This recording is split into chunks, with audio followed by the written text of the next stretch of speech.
नमस्कार शेतकरी बंधूंनो, आपण पाहत आहोत माऊली बायोटेक पातूर यांनी यावर्षी या टमॅटो प्लॉटमध्ये कशा पद्धतीने शेतकऱ्याला बांधणी करायची असते ते दाखवायचा आपण प्रयत्न करत आहे। ही एक हुक आहे प्लॅस्टिकची।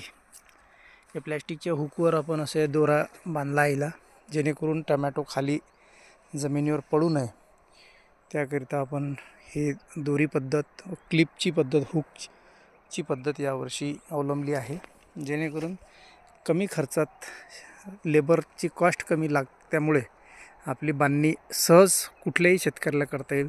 जेणेकरून टमॅटोमध्ये ही जर क्लिप नसली तर विशिष्ट प्रकारचा मजूर लागतो की जेणेकरून त्यांना ह्या गाठी बांधता येतात। सर्वसाधारण शेतकऱ्याला हे भारी जाते। त्यामुळे आपण ह्या व्हिडिओच्या माध्यमातून कशा पद्धतीने क्लिप लावतो आणि क्लिप लावल्यानंतर अशी टिक करून ह्या क्लिपवर हिचं पूर्ण बॅलन्स येते। बॅलन्स आल्यामुळे हा ताण पूर्ण झाड सहन करू शकते व जमिनीवर आपला माल जाऊ शकत नाही। तरी अधिक माहितीसाठी शेतकऱ्यांनी संपर्क साधावा। 9764 40 20 53 ह्या क्लिप आपल्याकडे विक्रीसाठी उपलब्ध आहेत प्लॅस्टिकच्या।